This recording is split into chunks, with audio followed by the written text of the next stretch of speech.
کان کھول کے سن لیں، بد مذہب کا کلپ غیر عالم کو سننا حرام حرام حرام، اور اگر دوسرے کو بھیجا اس نے اور وہ بھی غیر عالم ہے سامنے والا تو اس کو بھیجنا بھی حرام حرام حرام۔ میرا کام کیا ہے کہ میں اگر اس کا سڑا ہوا چہرہ دیکھوں تو اس کو وہیں دفع کر دوں کہ بھاگ ادھر سے، تو کہاں فون میں گھس گیا، یوں کرے نہ کہ اس کو سنے کہ یار کیا کہتا ہے، یہ کیا کہتا ہے، وہ کیا کہتا ہے۔ اس میں تو مطلب گمراہ ہوتے دیر نہیں لگے گی، اور گمراہ نہیں بھی میں تب بھی سننا حرام ہے۔ یہ کیوں سنا؟ کان بیرے ہونے چاہیے۔ یہ جہاں جہاں سن رہے ہیں اب تک اگر ایسا دھندا کیا نا، آپ نے کسی بد مذہب کا کلپ سنا ہے اور فارورڈ کیا ہے، اس سے توبہ کریں۔ جن جن کو بھیجا ان کو اپنی توبہ پر مطلع کرنا ہوگا اور ان سے بھی توبہ کا مطالبہ کریں۔ توبہ واجب ہوگی ان پر، بالکل واجب ہے۔ اوے پہ گیا جے تواڈے پیواں پیراں نوں سار نکلو باہر، اسی پھر بھی نوکری ادا کر دے پئے، اسی پھر بھی نوکری ادا کر دے پئے۔ اوے مرزے دے خلاف تواڈے پیو نے کرنیاں نے، نکلو باہر۔ سٹیج پر بیٹھنے والے ہاتھ کھڑا کر کے بتائیں، مجھے بتائیں یہ کام ٹھیک ہے کہ نہیں؟ تماشا کرتے ہو، پھر کہتے ہیں مسلک کا کام نہیں ہوتا، مسلک والوں کو تم خود رگڑتے ہو۔ اور جڑا تواڈے پیواں نوں پے گیا ہن تسی چوپ بیٹھے ہو، اور نکلو باہر۔ وہ کہتے ہیں جی حروف ابجد جس طرح بسم اللہ کے 786 ہیں، محمد کے 92 ہیں، اللہ کے 66 ہیں، اس طرح وہابی کے جو حروف ابجد ہیں وہ 24 ہیں۔ اس لیے آپ دیکھیں جو باپا جانی ہے نا الیاس قادری صاحب، وہ کبھی نہیں بولیں گے کہ 24 گھنٹے کی زندگی سنت کے مطابق گزاریں، وہ ہمیشہ کہتے ہیں ڈبل 12 گھنٹوں کی زندگی۔ اچھا، وہ ڈبل 12 صرف 12 کی نسبت کی وجہ سے نہیں کہہ رہے ہوتے، وہ 24 نمبر کو ہی اپنے لیے ایک ان لکی نمبر سمجھتے ہیں۔ ہاں، جس طرح امریکن جو ہے وہ 13 نمبر کو ان لکی سمجھتے ہیں، تو وہ ڈبل 12 بولیں گے۔ وہ کہتے ہیں جی گدھ کے جو حروف ابجد ہیں وہ بھی 24 ہیں اور وہابی کے بھی 24 ہیں۔ جس طرح گدھ جو ہے نا یہ گوشت خور ہے نا، وہابی ایمان خور ہے۔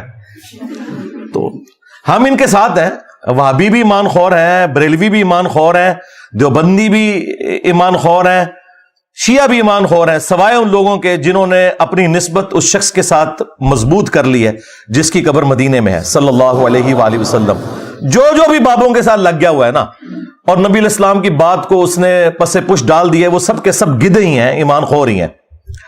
تو ہمارا سٹیٹس تو آپ کو کلیئر ہے کہ نہ میں وہابی نہ میں بابی، میں ہوں مسلم علمی کتابی۔ ہاں، نہ ہم سو کالڈ وہابی ہیں اور نہ ہم بابوں کا دفاع کرنے والے بابی ہیں۔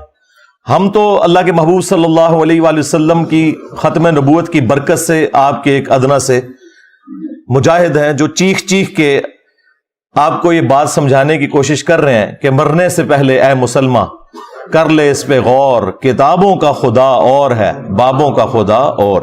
اگرچہ بابے بھی اسی خدا کو مانتے ہیں لیکن ان کوالٹیز کے ساتھ نہیں جو قرآن و سنت میں آئی ہیں۔ بعض لوگوں نے اس کے اوپر بھی اعتراض کیا، جی یہ آپ نے شعر کیسا کہہ دیا ہے جی ساروں کا خدا ایک ہے۔ اور بھائی لٹریچر میں اسی طریقے سے بات ہوتی ہے۔ اور میں نے جب پہلی دفعہ یہ سلوگن بلند کیا تھا نا مجلس نمبر 100 میں، اس میں بھی میں نے کلیئر کیا تھا کہ آپ تو کہہ رہے ہیں کہ سارے فرقوں کا ایک خدا ہے، میں تو کہتا ہوں کہ ہندو، کرسچنز، جیوز، بدھسٹ سب کا ہی ایک خدا ہے۔ لیکن جب ہم انہیں سمجھائیں گے تو انہیں بتائیں گے کہ بھائی ایک وہ خدا ہے جو کتابوں میں آیا ہے اور ایک وہ ہے جو تمہارے بابوں نے بتایا، کوالٹیز کے پوائنٹ آف ویو سے۔ پھر بھی اگر کسی کو سمجھ نہ آئے تو انہیں پھر اعلیٰ حضرت کی ہی زبان سمجھ آتی ہے۔ تو اعلیٰ حضرت نے ایک کتاب لکھی ہے سبحان السبوح کے نام سے، وہابیوں کے خلاف۔ وہ ایک وہابی عالم نے کہا تھا کہ اللہ تعالیٰ جھوٹ بول سکتا ہے لیکن بولے گا نہیں، نعوذ باللہ۔ تو اس کے رد میں انہوں نے لکھا تھا کہ کوئی بھی غلط چیز اللہ کی طرف آپ منسوب نہیں کر سکتے، اور اس طرح کی گندی چیزیں اللہ تعالیٰ کی قدرت میں داخل کرنا بھی حرام ہے، کیونکہ یہ تمام چیزیں محال ہیں، اور جو چیزیں محال ہیں وہ کبھی بھی مقدور نہیں ہو سکتی، یعنی ان کو آپ قدرت میں داخل نہیں کریں گے۔ مثلا کیا اللہ تعالیٰ اس پر قادر ہے کہ اپنے ساتھ کا ایک اور خدا کوئی اور بنا لے؟ تو ہم کہیں گے کہ یہ کوسچن ہی انویلڈ ہے، یہ محال ہے، کیونکہ خدا کی، الہ کی، اللہ کی ڈیفینیشن یہ ہے کہ وہ پیدا نہیں ہوا ہوا۔ تو اگر اللہ تعالیٰ کسی کو بنائے گا بھی نہ تو وہ مخلوق ہوگا، اگر اب آپ اس کے جواب میں یہ کہیں کہ نہیں بنا سکتا، وہ کہیں گے دیکھیں جی قدرت کی نفی کر دی. اور اگر کہیں کہ بنا سکتا ہے تو کہتے ہیں پھر توحید سٹیک پہ لگ جائے گی. تو اس کا جواب دونوں طرف نہیں جاتا. اس کا جواب یہ ہے کہ یہ محال ہے. بائی ڈیفینیشن خدا ایک ہی ہے. اللہ تعالیٰ کوئی اور خدا بنانے پر قادر ہے یا نہیں ہے، یہ بحث نہیں ہے. بحث یہ ہے کہ یہ چیز خود محال ہے، لہذا اسے اللہ تعالیٰ کی قدرت میں آپ نے داخل نہیں کرنا. تو وہ جواب دیتے ہوئے پھر اعلی حضرت نے وہابیوں کا خدا لکھ کے فتاوی رضویہ کے اندر بھی اور اس کتاب کے اندر بھی وہ گالیاں نکالی ہے. یعنی ایسی غلیظ زبان استعمال کی ہے کہ وہابیوں کا خدا چور ہے، نعوذ باللہ، وہابیوں کا خدا جو ہے وہ زانی ہے، وہابیوں کا خدا فلاں ہے. اتنی غلیظ باتیں لکھی ہیں. اب ان سے پوچھو کہ مجھے تو تم کہتے ہو کہ بابوں کا خدا اور کتابوں کا خدا، اور میں تو ایکسپلینیشن بھی دے رہا ہوں. تمہارا اعلی حضرت تو گالیاں نکال کے گیا ہے اور اس نے لفظ استعمال کیا وہابیوں کا خدا، اور وہ گالیاں دی. ہم نے تو کبھی گالی نہیں دی، اور ہم لٹریچر کی زبان میں اسے ایکسپلین بھی کر رہے ہیں. تو اب کس کس چیز کا رونا روئیں ہم. یہ 2-4 دن پہلے وہ باپا جانی کا ایک کلپ وہ دوبارہ سے میری نظروں سے گزرا، کسی نے اپلوڈ کیا ہوا تھا. اس میں وہ یہ کہہ رہے تھے کہ بد مذہب جو ہے نا، بد مذہب یعنی بد مذہب سے مراد ہے ادر دین بریلوی. اس کا کلپ سننا حرام اور سخت حرام ہے. یہ کان کھول کے سن لیں، بد مذہب کا کلپ غیر عالم کو سننا حرام حرام حرام، اور اگر دوسرے کو بھیجا اس نے اور وہ بھی غیر عالم ہے سامنے والا، تو اس کو بھیجنا بھی حرام حرام حرام. میرا کام کیا ہے کہ میں اگر اس کا سڑا ہوا چہرہ دیکھوں تو اس کو وہیں دفع کر دوں کہ بھاگ ادھر سے، تو کہاں فون میں گھس گیا. یوں کرے نہ کہ اس کو سنے کہ یار کیا کہتا ہے، یہ کیا کہتا ہے، وہ کیا کہتا ہے. اس میں تو مطلب گمراہ ہوتے دیر نہیں لگے گی، اور گمراہ نہیں بھی میں تب بھی سننا حرام ہے. یہ کیوں سنا؟ کان بیرے ہونے چاہیے. یہ جہاں جہاں سن رہے ہیں اب تک اگر ایسا دھندا کیا نا، آپ نے کسی بد مذہب کا کلپ سنا ہے اور فارورڈ کیا ہے، اس سے توبہ کریں. جن جن کو بھیجا ان کو اپنی توبہ پر مطلع کرنا ہوگا اور ان سے بھی توبہ کا مطالبہ کریں. توبہ واجب ہوگی ان پر، بالکل واجب ہے توبہ. اور پھر اس پہ انہوں نے اکتفا نہیں کیا. وہ کہتے ہیں کہ اگر میرے موبائل میں اس قسم کا کوئی کلپ آ جائے تو یہ میرا کام ہے کہ میں اگر اس کا سڑا ہوا چہرہ دیکھوں. کس کا سڑا ہوا چہرہ؟ یعنی اپنے سوا تمام مولویوں کو وہ سڑا ہوا چہرہ. ٹھیک ہے، یہ میٹھے میٹھے اسلامی بھائی ہیں جو اتنے کڑوے کڑوے ہیں، تو میں فوراً اسے وہیں پہ ڈیلیٹ کر دوں. اور انہوں نے کہا آج تک جنہوں نے آگے یہ کلپ فارورڈ کیے ہیں نا دوسرے فرقوں کے علماء کے، تو وہ توبہ کریں گے اس کے اوپر. اب یہ ہے معیار ان لوگوں کا. تو بھائی یہ آپ کی گمراہی کے لیے، آپ کی علمی کمزوری کے لیے کافی ہے کہ آپ کسی دوسرے کی بات سننے کے لیے تیار نہیں ہے. ہم نے تو کبھی نہیں کہا کہ آپ نے دوسرے کی بات نہیں سننی، بلکہ ہم تو خوش ہوتے ہیں جب دوسرا کوئی مصباحی صاحب جیسا کوئی کلپ بنا دیتا ہے تو ہم پبلک کو بتاتے ہیں کہ بھائی یہ ان لوگوں کا علمی لیول ہے. تو جو باپا جانی ہے، ہمارے ایکس مرشد بھی ہیں مولانا الیاس قادری صاحب حفظہ اللہ تعالی، وہ ان کا وہ کلپ مجھے کلک کر گیا. ان کا کلپ مجھے کلک کر گیا کہ میں اس کو ٹاپک بنا کے آپ کے سامنے رکھوں کہ انہوں نے جو معیار سیٹ کیا ہے گستاخی کا، ان کے روح سے تو قرآن حکیم میں پھر سینکڑوں آیات گستاخی کے اوپر ہی مبنی ہے، نعوذ باللہ من ذالک. حالانکہ وہ آیات اس لیے نازل نہیں ہوئی ہیں کہ ان کو بنیاد بنا کر کوئی شخص گستاخی کرے. بیسیکلی یہ تمام آیات جن میں اللہ تعالیٰ نے اپنے پیغمبر کے ساتھ صلی اللہ علیہ وآلہ وسلم سخت انداز میں گفتگو کی ہے، یہ آیات یہ جسٹیفائی کرتی ہیں کہ یہ کتاب نبی صلی اللہ علیہ وآلہ وسلم نے خود نہیں لکھی. ورنہ جس لہجے میں وہ گفتگو ہے، کوئی شخص اگر اس کتاب کا رائٹر خود ہے تو وہ اپنے بارے میں اس طرح کی بات نہیں لکھ سکتا. یہ سب سے بڑا جو ثبوت ہے چند ثبوتوں میں سے کہ یہ قرآن محمد صلی اللہ علیہ وآلہ وسلم نے نہیں لکھا بلکہ اللہ نے ان کے اوپر نازل کیا. اس ثبوت میں یہ آیات بہت امپورٹنٹ ہے جو ہم کافروں کو بھی پیش کرتے ہیں کہ دیکھو کوئی شخص عام بندہ بھی کتاب لکھے تو وہ اس طرح کی لینگویج اپنے بارے میں استعمال نہیں کرتا. یہ اس بات کا ثبوت ہے کہ یہ پیغمبر صلی اللہ علیہ وآلہ وسلم نے کتاب خود نہیں لکھی اور نہ ان کا اس کتاب کے حوالے سے کوئی اختیار تھا. یہ اللہ تعالیٰ نے جو کچھ انہیں وہی فرمایا وہ انہوں نے من و عن اسی طریقے سے آگے پہنچا دیا. یہ آیات اس حوالے سے ہمیں گائیڈ کرتی ہیں. انشاءاللہ تعالی کوشش کریں گے کہ ربیع الاول شریف کا گفٹ انہیں شروع میں یہ مل جائے ان آیات کی شکل میں، کیونکہ انہوں نے بہت کچھ مشہور کیا ہے جی. وہ ایک حضرت عمر کے زمانے میں کوئی امام مسجد تھا تو وہ روزانہ فجر کی نماز میں پڑھتا تھا عبسا و تولا، تو حضرت عمر نے اس کو قتل کروا دیا. ڈاکٹر طاہر القادری صاحب جیسا ڈیسنٹ آدمی اس قسم کی جھوٹی روایتیں پیش کرتا ہے. یعنی وہ یہ بتانا چاہ رہے کہ آپ نے قرآن نہیں پڑھنا. بہار شریعت کے اندر سٹارٹ ہی میں انہوں نے لکھا ہے کہ قرآن حکیم میں جن آیات کے اندر اللہ تعالیٰ نے انبیاء کرام علیہ السلام کے اوپر گرفت کی ہے نا، ایسی آیات کی صرف آپ عربی پڑھیں گے ان کا درس دینا بھی حرام ہے. یعنی وہ بتانا چاہ رہے ہیں قرآن پڑھنا ہی حرام ہے. جبکہ قصہ آدم اور ابلیس جو 7 دفعہ قرآن میں آیا اس میں سب سے زیادہ ڈیٹیل میں آیا سورۃ الاعراف کے اندر. اس میں اللہ تعالیٰ نے فرمایا کہ ہم نے قصہ آدم اور ابلیس اے اولاد آدم تم سے اس لیے بیان کیا کہ جس طرح تمہارے ماں باپ کو شیطان نے ورگلا دیا تھا کہیں تمہیں نہ بہکا دے. اللہ تعالیٰ تو کہہ رہا ہے یہ واقعات میں اس لیے بیان کر رہا ہوں کہ ان سے عبرت حاصل کرنی ہے، اور یہ کہتے ہیں ان کا درس دینا ہی حرام ہے. تو آگے انہوں نے قرآن کہاں سے پڑھنا ہے؟ اور پھر کہانیاں بنائی ہوئی ہیں. وہ جی ایک دفعہ ایک وہابی کا اور ایک بریلوی کا مناظرہ ہو گیا. اچھا جی کیا ہوا پھر؟ وہ کہتے ہیں جی وہابی پوری رات جو ہے نا وہ نبی علیہ السلام کی تنقیص والی آیات تلاش کرتا رہا، اور لعنت ہے تیرے عقیدے کے اوپر اگر تیرا یہ عقیدہ ہے کہ قرآن میں کوئی آیت ایسی ہے جس میں نبی کی تنقیص ہوئی ہے. ڈوب مر کہ تجھے یہ پتہ ہی نہیں ہے کہ قرآن جو ہے وہ اللہ کا فرمان ہے اپنی مخلوق کی طرف، نہ کہ پیرلل میں کوئی پیغمبر منی گاڈ ہے کہ جس کی طرف یہ پیغام آیا ہے. وہ اسے تنقید سمجھتے ہیں. یعنی اللہ ان سے پوچھ کے بات کرے گا، اپنے پیغمبر سے کرے گا. تو اور جو بریلوی تھا وہ پوری رات جو ہے وہ نبی علیہ السلام کی شان تلاش کرتا رہا. بھئی نبی علیہ السلام کی شان سے کسے انکار ہے؟ کوئی مسلمان جان بوجھ کے گستاخ رسول ہو سکتا ہے؟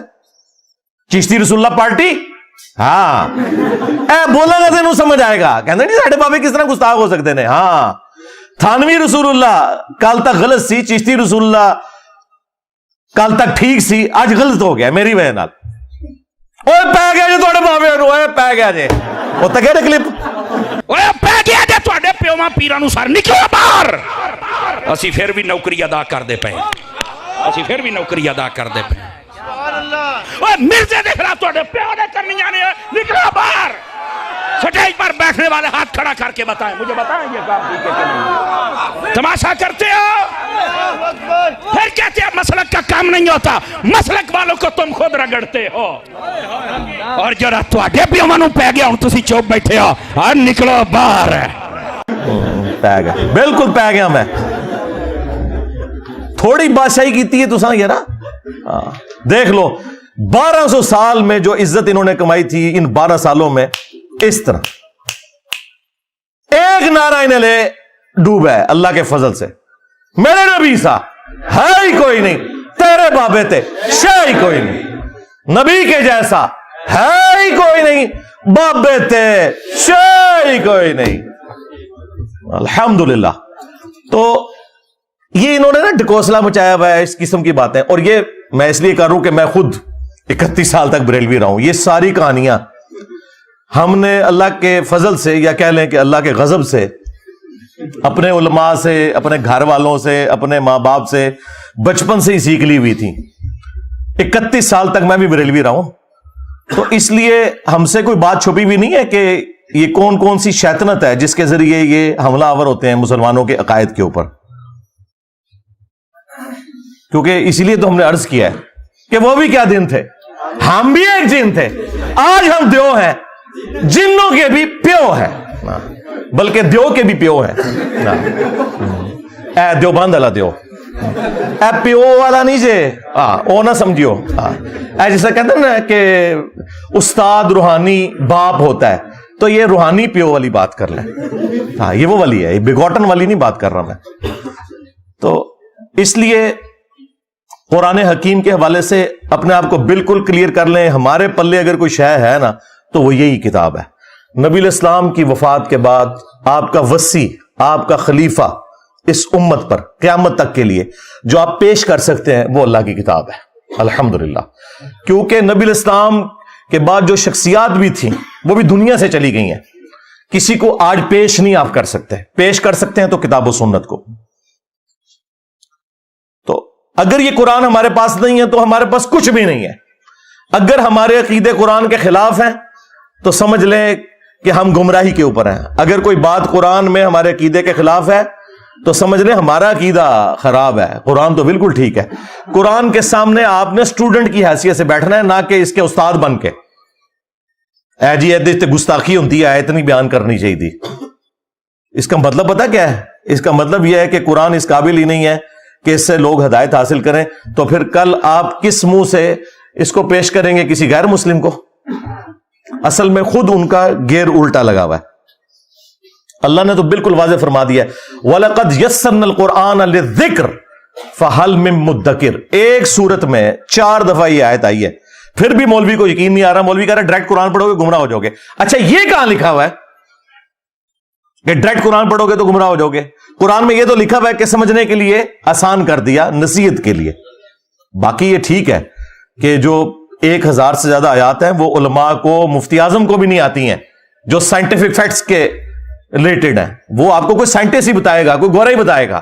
یہ بالکل ٹھیک ہے, ٹھیک ہے کہ نہیں آندی.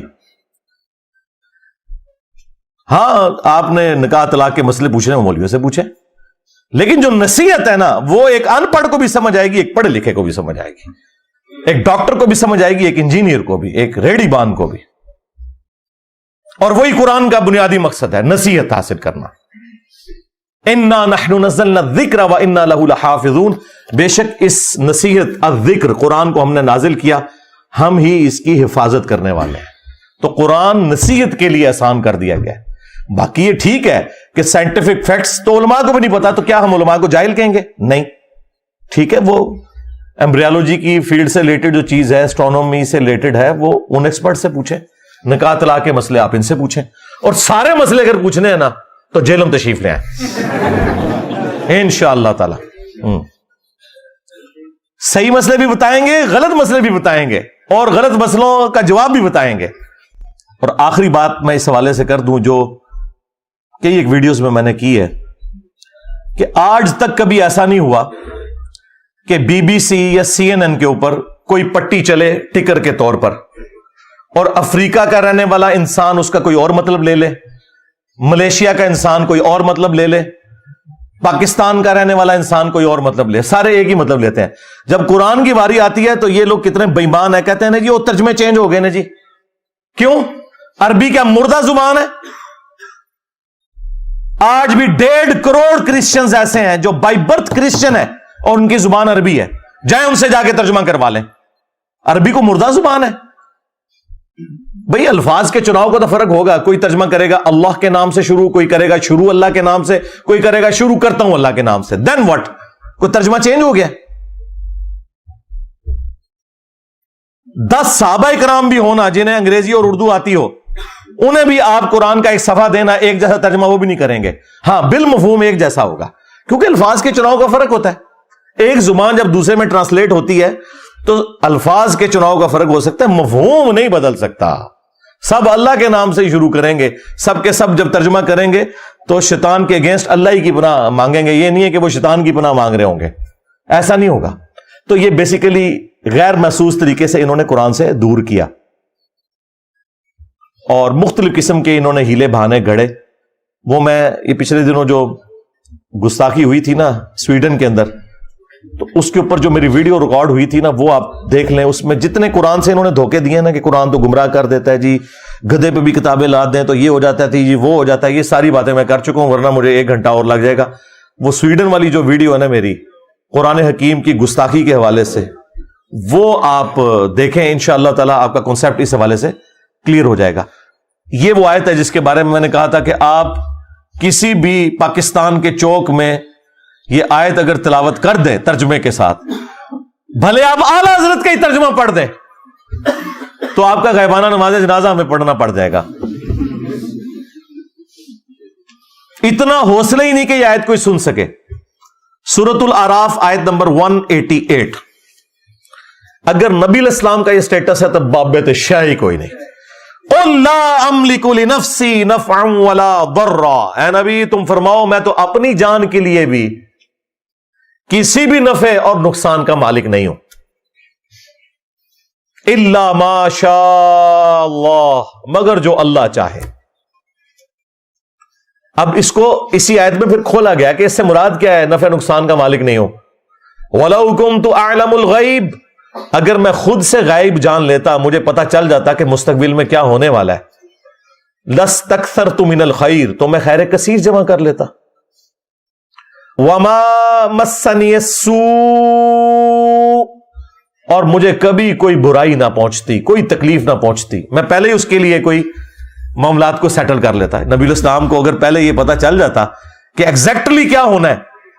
ویسے تو بخاری میں آتا ہے نبی علیہ السلام کو احد کے موقع پر ایک خواب دکھایا گیا تھا کہ آپ کے سامنے ایک گائے ذبح ہو رہی ہے، تو آپ کو یہ کلک کر گئی کہ کل یہ دن مشکل ہونے والا ہے مسلمانوں پر.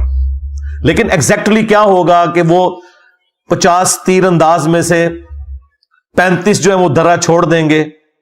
حالانکہ بخاری میں الفاظ تھے، نبی علیہ السلام نے کہا کہ تم دیکھو کہ ہماری لاشوں کو چیل کوے بھی اٹھا رہے ہیں نا، تب بھی تم نے یہ درہ نہیں چھوڑنا. اس سے زیادہ اور کیسے سمجھایا جاتا، لیکن ہو گیا وہ. اس کی وجہ سے نبی علیہ السلام کے بھی دانت شہید ہوئے، 70 کے قریب صحابہ شہید ہوئے، صرف ان 35 بندوں کی نافرمانی کرنے کی وجہ سے. اس پہ میں جملہ بولتا ہوں کہ اگر نبی دنیا میں موجود ہوں اور نبی کے ماننے والے نبی کی نافرمانی کریں تو اس کا رزلٹ یہ نکلتا ہے کہ باقی مسلمان بھی تکلیف کاٹتے ہیں، خود نبی بھی تکلیف کاٹتے ہیں. آج تو نبی دنیا میں موجود نہیں ہے. آج اگر ہم اللہ اور اس کے رسول کی نافرمانیاں کریں گے تو ہمیں یہ کون سا تکبر ہے کہ نبی علیہ السلام کی دعاؤں کا حصہ ہمیں مل جائے گا. جب نبی دنیا میں موجود تھے اور چند لوگوں نے نبی علیہ السلام کی نافرمانی کی، اس کی پاداش میں اللہ تعالیٰ نے نبی علیہ السلام کے بھی دانت شہید ہوئے، 70 صحابہ بھی شہید ہو گئے. اگر لحاظ ہونا چاہیے تھا وہاں ہوتا نا. یہ اللہ تعالیٰ نے ایگزامپل سیٹ کی کہ یہ نعرے مارنے چھوڑ دو، جو کچھ بھی ہے تیرے محبوب کی امت سے نہ. محبوب کی اتباع کرو گے پھر یہ نسبت بھی کام آئے گی. تمہیں تو یہی بتایا گیا نا کہ نبی نے شفاعت کرنی ہے، یقیناً کرنی ہے، یہ تو سب کو پتا ہے. لیکن جو شکایت لگانی ہے، وقال الرسول یا رب ان قوم اتخذوا هذا القرآن مہجورا، نبی شکایت کریں گے کہ میری امت نے قرآن کو پیٹ کے پیچھے ڈال دیا تھا. سورۃ الفرقان سورت نمبر 25 آیت نمبر 30. یہ نہیں آپ کو بتایا گیا.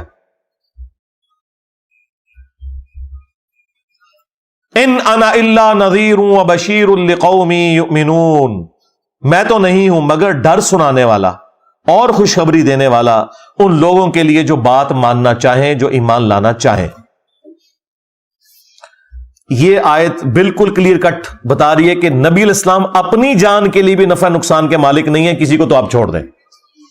نمبر 2، غائب خود سے نہیں جانتے. ہاں اللہ تعالیٰ بتائے تو وہ تو نبی ہوتا ہی وہ ہے جسے غیبی خبریں ملے.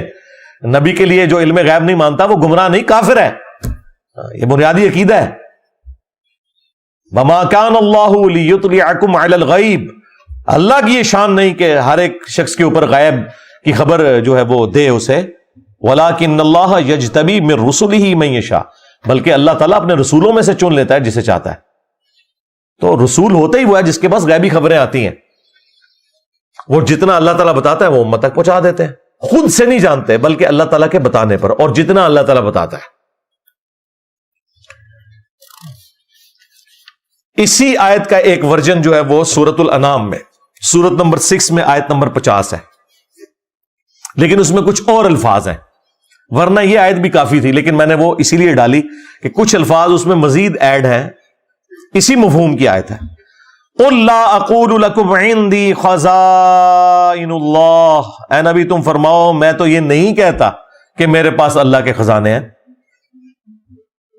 یہ کہتے ہیں بخاری مسلم میں ہے کہ نبی علیہ السلام کو اللہ تعالیٰ نے کہا کہ خواب دکھائی گئی کہ زمین کے خزانوں کی چابیاں دے دی گئی ہیں. اور بھائی اس سے مراد رومنز اور پرشینز کے جو خزانے تھے مسلمانوں کے پاس آنے تھے. نبی صلی اللہ علیہ وآلہ وسلم کو خوشخبری دی گئی کہ آپ کی امت وہاں تک پہنچ جائے گی. انہوں نے کہا نہیں، جو کچھ زمین میں ہے وہ نبی علیہ السلام تقسیم کر رہے ہیں، خزانے دے دیے گئے ہیں. تو قرآن اس کے لیے ہے، اے نبی تم فرماؤ کہ میں یہ دعویٰ نہیں کرتا کہ میرے پاس اللہ کے کوئی خزانے ہیں. ہاں جب اللہ تعالیٰ نے دیے وہ آپ کی امت تک بھی پہنچے، وہ معاملہ الگ ہے. اور جی بخاری مسلم میں حدیث ہے کہ اللہ دیتا ہے میں تقسیم کرتا ہوں. آدھی حدیث بھائی پوری حدیث ہے. اللہ تعالیٰ جس کے ساتھ بھلائی کا ارادہ فرماتا ہے اسے دین کی سمجھ بوجھ عطا فرما دیتا ہے. دیتا اللہ ہے، تقسیم میں کرتا ہوں. یعنی یہ دین جو ہے یہ اللہ تبارک و تعالیٰ نے میرے اوپر نازل کیا، میں تو صرف اس دین کو تمہارے اندر تقسیم کرنے کے لیے آیا ہوں، تمہیں بتانے کے لیے آیا ہوں. یہ اللہ کی مرضی ہے کہ کس کے ساتھ بھلائی کا ارادہ فرمائے. اس پہ امام بخاری نے بھی باقاعدہ باب باندھا ہے کہ اللہ تعالیٰ جس کے ساتھ بھلائی کا ارادہ فرماتا ہے اسے دین کی فکر عطا فرما دیتا ہے.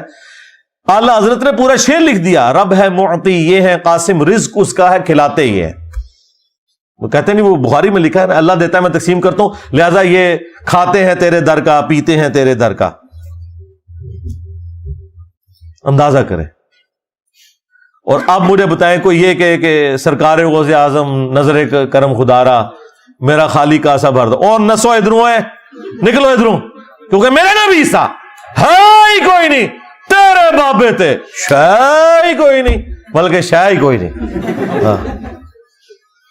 اب یہ دیکھیں، اے نبی تم فرماؤ میں نہیں کہتا میرے پاس کوئی اللہ کے خزانے ہیں، ولا اعلم الغیب، نہ میرا یہ دعویٰ ہے کہ میں خود غیب جان لیتا ہوں. ہاں جو اللہ وہی کرتا ہے وہ تو بالکل علم غیب کا عقیدہ ہم مانتے ہیں. ولا اقول لکم انی ملک، اور نہ میرا یہ دعویٰ ہے کہ میں فرشتہ ہوں، نوری مخلوق. نور ہے، نور ہدایت ہے. جو نبی علیہ السلام کو نور ہدایت نہ مانے وہ گمراہ ہے، لیکن سپیشی آپ کی بشر ہے. وہ سورہ بنی اسرائیل میں ہے کہ اگر زمین پر فرشتے آباد ہوتے تو فرشتوں میں پیغمبر آتا، چونکہ انسان آباد ہے تو انسانوں میں پیغمبر آئے گا. یہاں پہ بھی آ گیا، میں یہ نہیں کہتا میں فرشتہ ہوں، کوئی میں نوری مخلوق ہوں، میں انسان ہوں. ان اتبع الا ما یوحى الی، میں تو خود اسی کی پیروی کرنے والا ہوں جو میری طرف وحی کی جاتی ہے. قل هل يستوي الاعمى والبصير، اے نبی ان سے فرماؤ بھلا بتاؤ کہ اندھا اور آنکھ والا برابر ہو سکتے؟ افلا تتفکرون، تو کیا تم غور نہیں کرتے؟ ہم بھی نہیں یہ کہیں گے کہ اندھو، عقل کے اندھو، قرآن و سنت سے دور بھاگنے والوں، تم اور قرآن و سنت والے کبھی بھی برابر نہیں ہو سکتے. تم اپنے بابوں کے دین کے اوپر ہو، صرف ان بابوں کو مانو جو کتابوں کو مانتے ہیں، کیونکہ عزتیں ان بابوں نے اویل کی تھیں کتابوں کی وجہ سے.